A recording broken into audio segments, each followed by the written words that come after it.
Ballari jail ಸೇರಿರುವಂತಹ ದಾಸ ವಿಲವಿಲ ಒದ್ದಾಡುವಂತಹ ಪರಿಸ್ಥಿತಿ ನಿರ್ಮಾಣ ಆಗಿದೆ.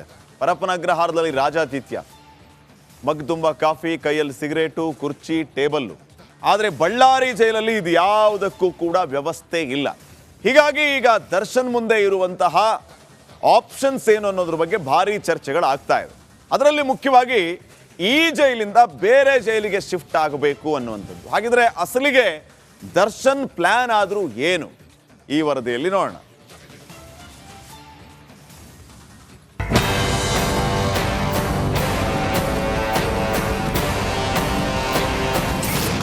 ಬಳ್ಳಾರಿಯಿಂದ ಶಿಫ್ಟ್ ಆಗ್ತಾರಾ ಭೂಪತಿ? ಜಾಮೀನಿಗಿಂತ ಸ್ಥಳಾಂತರದ್ದೇ ಚರ್ಚೆ.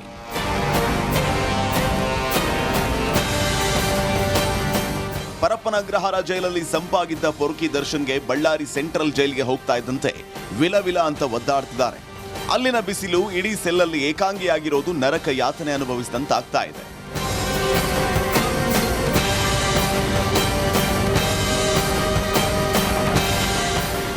ಅಷ್ಟೇ ಅಲ್ಲ, ಪರಪ್ಪನಗ್ರಹಾರ ಜೈಲಲ್ಲಿ ಇದ್ದಿದ್ರೆ ಕುಟುಂಬಸ್ಥರು, ಸ್ನೇಹಿತರು ಆಗಾಗ ಭೇಟಿಯಾಗಿ ಮಾತಾಡ್ಕೊಂಡು ಬರ್ತಾ ಇದ್ರು. ಆದರೆ 106 ಕಿಲೋಮೀಟರ್ ದೂರದಲ್ಲಿರುವ ದಾಸನ ನೋಡೋದಕ್ಕೆ ಕುಟುಂಬಸ್ಥರಿಗೆ ಅನುಮತಿ ಇದೆ. ಇಷ್ಟೇ ಅಲ್ಲ, ಬೆಂಗಳೂರಿನಿಂದ ಬಳ್ಳಾರಿಗೆ ಪತ್ನಿ ವಿಜಯಲಕ್ಷ್ಮಿ ಆಗಾಗ ಹೋಗಿ ಬರೋದಕ್ಕೆ ಕಷ್ಟಕರ ಆಗ್ತಾ ಇದೆ.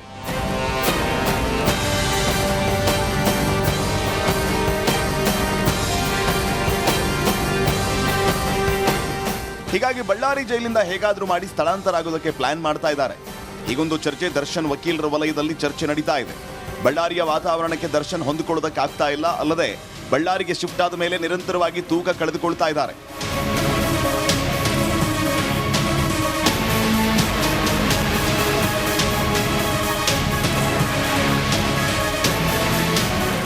ಈ ಎಲ್ಲ ವಿಚಾರಗಳನ್ನ ಮುಂದೆ ಇಟ್ಕೊಂಡು ದರ್ಶನ್ ಶಿಫ್ಟ್ ಮಾಡಿಸೋದಕ್ಕೆ ಕೋರ್ಟ್ಗೆ ಅರ್ಜಿ ಸಲ್ಲಿಸುವ ಸಾಧ್ಯತೆ ಇದೆ.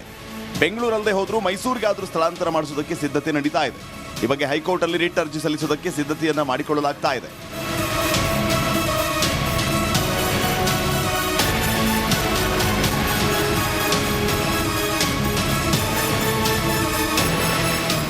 Nagaraj Appasandra, crime bureau, republic Kannada.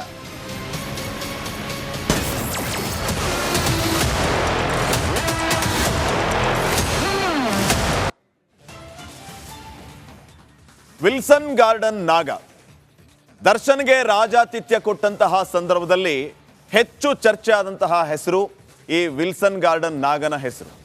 Wilson garden ನಾಗ ಯಾರು? ಈತನನ್ನ ಕಂಡ್ರೆ ಪೊಲೀಸರಿಗೆ ಅಷ್ಟೊಂದು ಭಯ ಯಾಕೆ? ಈತ ಜೈಲಲ್ಲಿ ತಾನು ಆಡಿದ್ದೇ ಆಟ. ದಾಳಿ ಮಾಡಿದರೂ ಕೂಡ FIR ನಲ್ಲಿ ಈತನ ಹೆಸರೇ ಇಲ್ಲ ಅಂತಂದ್ರೆ ನೀವೇ ಊಹೆ ಮಾಡ್ಕೊಳ್ಳಿ ಎಷ್ಟರ ಮಟ್ಟಿಗೆ ಈತ ದರ್ಬಾರನ್ನ ಪರಪ್ಪನಗ್ರಹಾರದಲ್ಲಿ ನಡೆಸ್ತಾ ಇದ್ದಾನೆ ಅಂತ. ಅಷ್ಟಕ್ಕೂ ಅಧಿಕಾರಿಗಳಿಗೂ ಕೂಡ ಈತನನ್ನ ಕಂಡ್ರೆ ಭಯ ಯಾಕ್ರಿ? ಈ ಬಗ್ಗೆ ಒಂದು ವರದಿ ಇದೆ, ನೋಡ್ಕೊಂಬರೋಣ.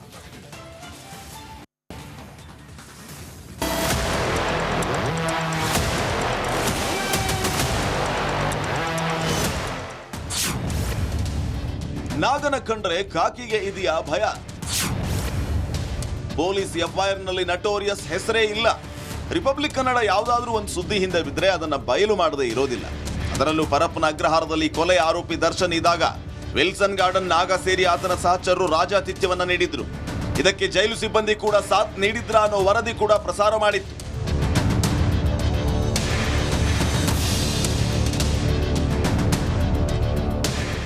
ಅಷ್ಟೇ ಅಲ್ಲ, ಪರಪ್ಪನಗ್ರಹಾರ ಜೈಲು ವಿಲ್ಸನ್ ಗಾರ್ಡನ್ ನಾಗನಿಗೆ ಮನೆಯಂತಾಗಿತ್ತು.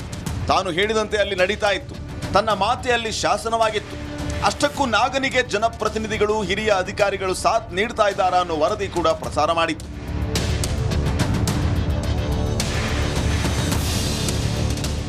ಇದರ ಮುಂದುವರೆದ ಭಾಗ ಅನ್ನುವಂತೆ ಮೊನ್ನೆ ಪರಪ್ಪನಗ್ರಹಾರ ಜೈಲಿನ ಮೇಲೆ ಪೊಲೀಸರು ದಾಳಿ ಮಾಡಿ ಹಲವು ವಸ್ತುಗಳ ವಶಕ್ಕೆ ಪಡೆದಿದ್ರು. ನಾಗನ ಮೊಬೈಲ್ ಸೇರಿ ಹಲವು ವಸ್ತುಗಳನ್ನ ಸೀಸ್ ಮಾಡಿದ್ರು. ಆದರೆ ಪರಪ್ಪನಗ್ರಹಾರ ಜೈಲಲ್ಲಿ ದಾಖಲಾಗಿರುವಂತಹ FIR ನಲ್ಲಿ ನಟೋರಿಯಸ್ ರೌಡಿ ವಿಲ್ಸನ್ ಗಾರ್ಡನ್ ನಾಗನ ಹೆಸರೇ ಇಲ್ಲ.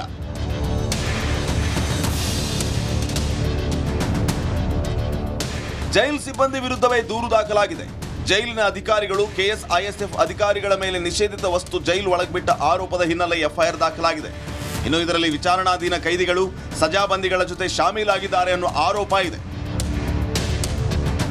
ಇನ್ನು ಮೊನ್ನೆ ರಾತ್ರಿ ಹುಳಿಮಾವು ಠಾಣೆ inspector Kumaraswamy, Madivala inspector Mahammad, Mico layout inspector Girish ML, Begur ಠಾಣೆ ಇನ್ಸ್ಪೆಕ್ಟರ್ ಕೃಷ್ಣಕುಮಾರ್, ಪರಪ್ಪನ ಅಗ್ರಹಾರ ಠಾಣೆ ಇನ್ಸ್ಪೆಕ್ಟರ್ ಸತೀಶ್ BS ನೇತೃತ್ವದಲ್ಲಿ 2 ಪ್ರತ್ಯೇಕ ತಂಡಗಳನ್ನು ಮಾಡಿ ರೇಡ್ ಮಾಡಲಾಗಿತ್ತು.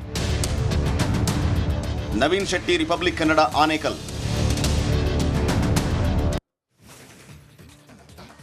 ಈ ಬಗ್ಗೆ ಇನ್ನಷ್ಟು ಮಾಹಿತಿಯನ್ನ ಪಡೆಯೋಣ. ಪ್ರತಿನಿಧಿ ನವೀನ್ ಈಗ ಫೋನ್ ಸಂಪರ್ಕದಲ್ಲಿ. ನವೀನ್, ವಿಲ್ಸನ್ ಗಾರ್ಡನ್ ನಾಗ ಇಷ್ಟೊಂದು ಹವಾ ಮೇಂಟೈನ್ ಮಾಡಿದ್ದಾನ ಅನ್ನುವಂತಹ ವಿಚಾರ ಸಾರ್ವಜನಿಕ ವಲಯದಲ್ಲಿ ಭಾರಿ ಚರ್ಚೆ ಆಗ್ತಾ ಇದೆ. ಈ ರೀತಿಯ ಚರ್ಚೆಗೆ ಫುಲ್ ಸ್ಟಾಪ್ ಹಾಕಬೇಕಾಗಿರುವಂಥವ್ರು ನಮ್ಮ ಪೊಲೀಸರು. ಆದರೆ ಪೊಲೀಸರು ಈ ಬಗ್ಗೆ ತಲೆನೇ ಕೆಡಿಸ್ಕೊಳ್ತಾ ಇಲ್ಲ ಅನ್ನುವಂಥದ್ದು ಮತ್ತೆ ಮತ್ತೆ ಸ್ಪಷ್ಟ ಆಗ್ತಾ ಇದೆ. ಈತನ ಹವಾ ದಾಳಿ ಮಾಡಿದಾಗ ಈತ ಇದ್ರೂ ಕೂಡ ಈತನ ಹೆಸರು FIR ಅಲ್ಲಿಲ್ಲ. ಅಂದ್ರೆ ಏನ್ ನಡೀತಾ ಇದೆ ಪರಪ್ಪನ ಅಗ್ರಹಾರದ ಒಳಗಡೆ? ಯಾಕೆ ಈತನನ್ನ ಕಂಡ್ರೆ ಇಷ್ಟೊಂದು ಭಯ? ಶ್ರೀಪಾದ್ ಪಾಟೀಲ್, ಪರಪ್ಪನ ಅಗ್ರಹಾರ ಜೈಲಿನಲ್ಲಿ ವಿಲ್ಸನ್ ಗಾರ್ಡನ್ ನಾಗ ಸಿದ್ದಾಪುರ ಮಹೇಶ ಕೊಲೆ ಪ್ರಕರಣದಲ್ಲಿ ತಾನಾಗಿಯೇ ಶರಣಾಗಿ ಹೋಗಿ ತನ್ನ ಭದ್ರತೆಗಾಗಿ ಜೈಲನ್ನ ಆಯ್ಕೆ ಮಾಡಿಕೊಂಡಿರುವಂತದ್ದು ಎಲ್ಲರಿಗೂ ಗೊತ್ತಿರುವಂತಹ ವಿಚಾರ. ಆದ್ರೆ ಈಗ ಇಲ್ಲಿ ಪ್ರಮುಖವಾಗಿ ಇರುವಂತದ್ದು ದರ್ಶನ್ಗೆ ರಾಜಾತಿಥ್ಯವನ್ನ ಕೊಟ್ಟು ಆ ಫೋಟೋ ಏನು ಹೊರಗಡೆ ಬಂದ ನಂತರ ಅದಾದ ಬಳಿಕ ಏನು ರೈಡ್ ಆಗುತ್ತೆ ಜೈಲಿಗೆ. ರೈಡ್ ಆದ ಬಳಿಕ ಕೂಡ ಅಲ್ಲಿ ಏನು ಕೂಡ ಪೊಲೀಸರಿಗೆ ಸಿಗೋದಿಲ್ಲ. ಅದಾದ ನಂತರ ಫೋಟೋ ರಿವೀಲ್ ಆದ ನಂತರವೂ ಕೂಡ ಪರಪ್ಪನ ಅಗ್ರಹಾರ ಜೈಲು ಆರೋಪದಲ್ಲಿ ಜೈಲು ಸೇರಿರುವಂತಹ ನಟ ದರ್ಶನ್ಗೆ ಈಗ ಒಂದ್ ಕಡೆ ಪಾಪ ಪ್ರಜ್ಞೆ ಕಾಡ್ತಾ ಇರೋದರ ಜೊತೆಗೆ ಒಂಟಿತನ ಕಾಡ್ತಾ ಇದೆ. ಜೈಲಲ್ಲಿ ಒಬ್ಬನೇ ಏನ್ ಮಾಡಬೇಕು ಎತ್ತ ಅನ್ನೋದರ ಚಿಂತೆ ಕಾಡ್ತಾ ಇದೆ. ಈ ಒಂಟಿತನವೂ ಕೂಡ ಯಾವ ರೀತಿ ದರ್ಶನ್ಗೆ ಕಾಡ್ತಾ ಇದೆ, ಈ ಬಗ್ಗೆ ಒಂದು ವರದಿ ಇದೆ, ನೋಡ್ಕೊಂಬರೋಣ.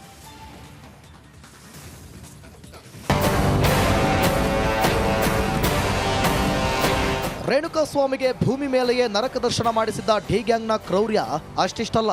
ಹಿಂಸೆಗೆ ರೇಣುಕಾಸ್ವಾಮಿ ವಿಲವಿಲ ಅಂತ ಒದ್ದಾಡಿ ಪ್ರಾಣ ಬಿಟ್ಟಿದ್ದ. ಇಷ್ಟೆಲ್ಲ ಆದ್ಮೇಲೆ ದುರಹಂಕಾರಿ ದಾಸ ಜೈಲಲ್ಲಿ ದುರ್ವರ್ತನೆ ತೋರಿ ಜೈಲಾಧಿಕಾರಿಗಳಿಂದ ವಾರ್ ಮಾಡಿಸಿಕೊಂಡಿದ್ದ. ಒಂಟಿತನ, ನೆಮ್ಮದಿ ಇಲ್ಲದೆ ಕಂಗೆಟ್ಟ ದರ್ಶನ್ ಸೆಲ್ನಲ್ಲಿ ಹಾಡು ಹೇಳುತ್ತಾ ಪೊರ್ಕಿ ಭಾವುಕ ಮಾಡಿದುಣ್ಣೋ ಮಹಾರಾಯ ಅನ್ನೋ ಗಾದೆ ಮಾತು ಅಕ್ಷರಶಃ ಸತ್ಯ ಅನ್ಸುತ್ತೆ. ಯಾಕಂದ್ರೆ ಕೊಲೆ ಕೇಸ್ನಲ್ಲಿ ಜೈಲು ಸೇರಿರೋ ದಾಸ ವಿಲವಿಲ ಅಂತ ಒದ್ದಾಡುತ್ತಿದ್ದಾನೆ. ಸೆರೆಮನೆಯಲ್ಲಿ ದರ್ಶನ್ಗೆ ಒಂಟಿತನ ಕಾಡುತ್ತಿದೆ. ನೆಮ್ಮದಿ ಇಲ್ಲದೆ ಪೊರ್ಕಿ ಕಂಗೆಟ್ಟಿದ್ದಾನೆ. ಸೆಲ್ನಲ್ಲಿ ಪದೇ ಪದೇ ಎಮೋಷನಲ್ ಹಾಡು ಹೇಳ್ತಿದ್ದಾನಂತೆ.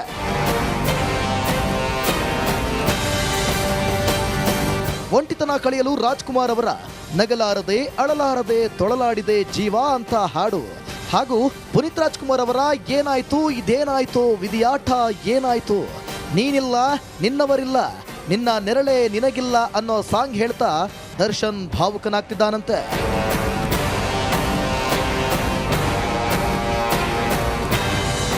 ಇನ್ನು ಕೆಲವೊಮ್ಮೆ ಡ್ಯಾನ್ಸ್ ಮಾಡಿ ದಾಸ ಒಂಟಿತನ ಕಳೆಯುತ್ತಿದ್ದಾನಂತೆ. ಮಾತನಾಡಲು ಬೇರೆ ಕೈದಿಗಳಿಲ್ಲ. ಜೈಲು ಸಿಬ್ಬಂದಿ ಹೆಚ್ಚು ಮಾತಾಡಲ್ಲ. ಒಂಟಿತನದಿಂದಲೇ ದರ್ಶನ್ ಹೆಚ್ಚು ಮಾನಸಿಕವಾಗಿ ಕುಗ್ಗಿ ಹೋಗ್ತಿದ್ದಾನಂತೆ. ರೇಣುಕಾರಾಧ್ಯ, ರಿಪಬ್ಲಿಕ್ ಕನ್ನಡ, ಬಳ್ಳಾರಿ.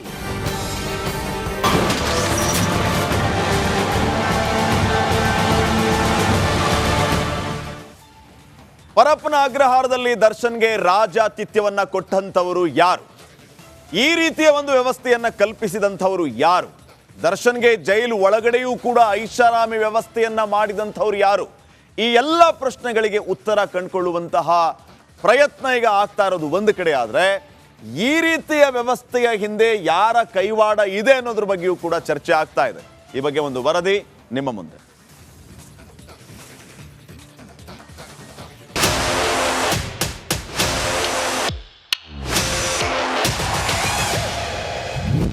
ಜೈಲಲ್ಲಿ ದರ್ಶನ್ಗೆ ಚೇರ್ ಹಾಕಿಕೊಟ್ಟವರು ಯಾರು? ಕೇಸ್ ತನಿಖೆ ವೇಳೆ ಸ್ಫೋಟಕ ವಿಚಾರಗಳು ಬೆಳಕಿಗೆ. ಸೆಂಟ್ರಲ್ ಜೈಲಿನಲ್ಲಿ ಬಿಂದಾಸ್ ಆಗಿ ಚೇರ್ ಹಾಕೊಂಡು ಸಿಗರೆಟ್ ಸೇದ್ಕೊಂಡು ರೆಸಾರ್ಟ್ನಲ್ಲಿದ್ದಂತೆ ದರ್ಶನ್ ಹಾಗೂ ರೌಡಿಗಳ ಫೋಟೋ ವೈರಲ್ ಆಗಿತ್ತು. ಇದರ ಬೆನ್ನಲ್ಲೇ ದಾಸನನ್ನ ಬಳ್ಳಾರಿ ಸೆಂಟ್ರಲ್ ಜೈಲಿಗೆ ಕಳುಹಿಸಿದ್ದು. ರಾಜಾತಿಥ್ಯದ ತನಿಖೆ ನಡೆಸಿದ ಪೊಲೀಸರಿಗೆ ಸ್ಫೋಟಕ ವಿಚಾರ ಗೊತ್ತಾಗಿದೆ. ತನಿಖೆಯಲ್ಲಿ ದರ್ಶನ್ಗೆ ಜೈಲು ಸಿಬ್ಬಂದಿಯೇ ಚೇರ್ ಹಾಕಿದ್ರು ಅನ್ನೋ ಸ್ಫೋಟಕ ವಿಚಾರ ಗೊತ್ತಾಗಿದೆ. ಈ ಕುರಿತ ಎಕ್ಸ್ಕ್ಲೂಸಿವ್ ಡೀಟೇಲ್ಸ್ ರಿಪಬ್ಲಿಕ್ ಕನ್ನಡದಲ್ಲಿದೆ. ಆಗ್ನೇಯ ವಿಭಾಗದ ಪೊಲೀಸರ ತನಿಖೆ ವೇಳೆ ಜೈಲಿನ ಕರ್ಮಕಾಂಡ ಬಯಲಾಗಿದೆ. 3 FIRಗಳ ತನಿಖೆ ಕಂಪ್ಲೀಟ್. ಪ್ರಕರಣದ ಚಾರ್ಜ್ ಶೀಟ್ ಸಲ್ಲಿಕೆಗೆ ಪೊಲೀಸರು ತಯಾರಿ ನಡೆಸಿದ್ದಾರೆ. ಡಿಸಿಪಿ ಸಾರಾ ಫಾತಿಮಾ ನೇತೃತ್ವದ ತಂಡದಿಂದ ಚಾರ್ಜ್ ಶೀಟ್ ಸಲ್ಲಿಕೆಗೆ ಸಿದ್ಧತೆ ನಡೆಸಲಾಗಿದೆ. 3 FIR ಬಗ್ಗೆ ತನಿಖೆ ವೇಳೆ ಜೈಲು ಅಧಿಕಾರಿಗಳು ತಪ್ಪು ಎಸಗಿರುವುದು ಸಾಬೀತಾಗಿದೆ. ಕಾನೂನು ಗಾಳಿಗೆ ತೂರಿ ರಾಜಾತಿಥ್ಯ ನೀಡಿರುವುದು ಸಾಬೀತಾಗಿದೆ. ಹುಳಿಮಾವು ಸಿಪಿಐ ಕುಮಾರಸ್ವಾಮಿಯಿಂದ ಮೊದಲ FIR ತನಿಖೆ ಆಗಿದೆ. ದಾಸನಿಗೆ ಸಿಗರೇಟ್, ಕಾಫಿ, ಚೇರ್ ಸಪ್ಲೈ ಮಾಡಿರೋ ಬಗ್ಗೆಯೂ ತನಿಖೆ ಆಗಿದೆ. ಫೋಟೋದಲ್ಲಿದ್ದ ವಸ್ತುಗಳು ಅಧಿಕಾರಿಗಳೇ ನೀಡಿರೋದು ಕೂಡ ಪತ್ತೆಯಾಗಿದೆ. ವಿಲ್ಸನ್ ಗಾರ್ಡನ್ ನಾಗನ ಮೂಲಕ ದರ್ಶನ್ಗೆ ಸೌಲಭ್ಯ ಒದಗಿಸಲಾಗಿದೆ. ಸಿಗರೇಟ್ ಹೊರಗಡೆಯಿಂದ ಅಕ್ರಮವಾಗಿ ಬಂದಿರೋ ಮಾಹಿತಿ ಕೂಡ ಇದೆ. ಎರಡನೇ ಎಫ್ಐಆರ್ ತನಿಖೆ ನಡೆಸಿದ ಬೇಗೂರು ಇನ್ಸ್ಪೆಕ್ಟರ್ ಶಿವಕುಮಾರ್ ಜೈಲಲ್ಲಿ ದರ್ಶನ್ ವಿಡಿಯೋ ಕಾಲ್ ಮಾಡಿರೋ ಬಗ್ಗೆಯೂ ಕೂಡ ತನಿಖೆ ಮಾಡಿದ್ರು. ಆರೋಪಿ ಧರ್ಮ ಸತ್ಯನಿಗೆ ವಿಡಿಯೋ ಕಾಲ್ ಮಾಡಿದಂತ ದಾಸ ಅಕ್ರಮವಾಗಿ ಮೊಬೈಲ್ ಬಳಸಿದ್ದ. ಜೊತೆಗೆ ಅಧಿಕಾರಿಗಳ ಕಳ್ಳಾಟವೂ ಬಯಲಾಗಿದೆ. ಧರ್ಮ ಸತ್ಯ ದರ್ಶನ್ ವಿಚಾರಣೆ ಮಾಡಿದ್ದಾರೆ ಪೊಲೀಸ್ನವರು. ಈ ಬಗ್ಗೆ ಚಾರ್ಜ್ ಶೀಟ್ ನಲ್ಲಿ ಎಲ್ಲ ಅಂಶಗಳನ್ನು ಖಾಕಿ ಉಲ್ಲೇಖಿಸಿದ್ದಾರೆ. ಮೂರನೇ ಎಫ್ಐಆರ್ ತನಿಖೆ ನಡೆಸಿದ ಎಲೆಕ್ಟ್ರಾನಿಕ್ ಸಿಟಿ ಎಸಿಪಿ ಮಂಜುನಾಥ್ ಅಧಿಕಾರಿಗಳು ತಮ್ಮ ಕಾರ್ಯವ್ಯಾಪ್ತಿ ಮೀರಿ ಕೆಲಸ ಮಾಡಿರೋದು ಕೂಡ ಪತ್ತೆಯಾಗಿದೆ. ಜೈಲಲ್ಲಿರೋರಿಗೆ ಅಕ್ರಮವಾಗಿ ಸೌಲಭ್ಯ ಕಲ್ಪಿಸಿರೋದು ಸಾಬೀತಾಗಿದೆ. ಕೆಲವು ಅಧಿಕಾರಿಗಳಿಂದ ಅಕ್ರಮ ನಡೆಸಲು ಜೈಲು ಸಿಬ್ಬಂದಿ ಬಳಕೆ ಮಾಡಿಕೊಂಡಿರೋದು ಕೂಡ ಗೊತ್ತಾಗ್ತಿದೆ. ಕೈದಿಗಳಿಂದ ಅಕ್ರಮ ಎಸಗಲು ಕುಮ್ಮಕ್ಕು ನೀಡಿರೋದು ಕೂಡ ಸಾಬೀತಾಗಿದೆ. ಲಂಚ ಪಡೆದು ಆರೋಪಿಗಳಿಗೆ ಜೈಲಲ್ಲಿ ಸೌಲಭ್ಯ ಕಲ್ಪಿಸಿರೋದು ಕೂಡ ಪತ್ತೆಯಾಗಿದೆ. ಚಾರ್ಜ್ ಶೀಟ್ನಲ್ಲಿ ನಾಗನ ಹೆಸರು ನಾಪತ್ತೆ. ಎಲ್ಲಾ ರೀತಿಯಲ್ಲಿ ತನಿಖೆ ಮಾಡಿರೋ ಪೊಲೀಸರು ಚಾರ್ಜ್ ಶೀಟ್ ಸಲ್ಲಿಸಲು ತಯಾರಾಗಿದ್ದಾರೆ. ಇನ್ನು 2-3 ದಿನದಲ್ಲಿ ಕೋರ್ಟ್ಗೆ ಚಾರ್ಜ್ ಶೀಟ್ ಸಲ್ಲಿಸಲು ತಯಾರಿ ನಡೆಸಿದ್ದಾರೆ. ಆದರೆ ದೋಷಾರೋಪ ಪಟ್ಟಿಯಲ್ಲಿ ವಿಲ್ಸನ್ ಗಾರ್ಡನ್ ನಾಗನ ಹೆಸರು ಉಲ್ಲೇಖಿಸಿಯೇ ಇಲ್ಲ. ಇದು ಹಲವು ಅನುಮಾನಗಳಿಗೆ ಕಾರಣವಾಗಿದೆ. ಮಾದೇಶ್, ರಿಪಬ್ಲಿಕ್ ಕನ್ನಡ, ಬೆಂಗಳೂರು.